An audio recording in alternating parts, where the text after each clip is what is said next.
कंठवर्णी, नीलकंठवर्णी, नीलकंठवर्णी, नीलकंठवर्णी, क्षमा कर दीजिए मुझे, मैंने बहुत बड़ी भूल की है। अरे पीबेक, गुरुदेव, मुझे क्षमा कर दीजिए गुरुदेव, और मुझे अपना शिष्य स्वीकार कर लीजिए।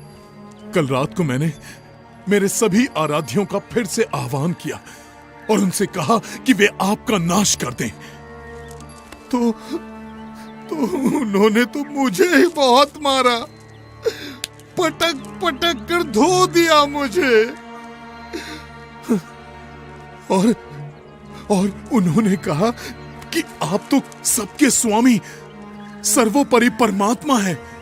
मुझे क्षमा कर दीजिए प्रभु, मुझे क्षमा कर दीजिए। सच्चे गुरु के बिना कोई भी साधक इधर उधर भटक ही जाता है। मैं भी भटक गया था। कोई बात नहीं पिबेक, मार्ग से भटक जाने का अर्थ हमेशा ध्येय से भटक जाना ही नहीं होता। तुम्हारे पूर्व जन्मों की भूलों को तुम अज्ञान के कारण भूल गए हो, वैसे ही इस जन्म की भूलों को ज्ञान से भुला दो और अभी से एक अच्छे जीवन की शुरुआत कर दो। जी गुरुदेव, गुरुदेव, मैंने बहुत भूल की है। अब आप ही मेरा मार्गदर्शन कीजिए।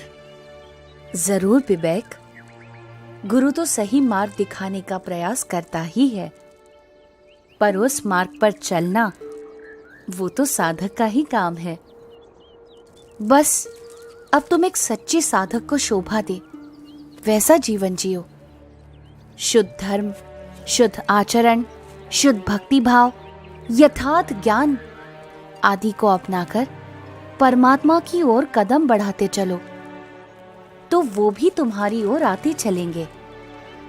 तुम्हारे पुराने संसार की रचना तुम ही ने की थी और तुम्हारे नए संसार की रचना भी तुम ही करो।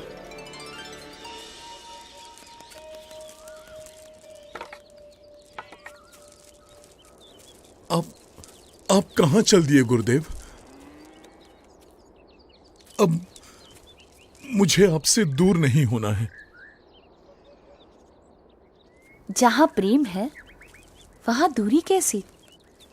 और भौतिक दूरी बढ़ने से हृदय की निकटता मिट थोड़ी ना जाएगी। विवेक, गुरु की आज्ञा में रहना वो उनके साथ रहने के समान ही है।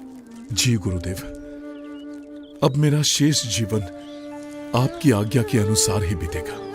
तो मैं सदैव तुम्हारे साथ रहूंगा। प्रणाम गुरुदेव।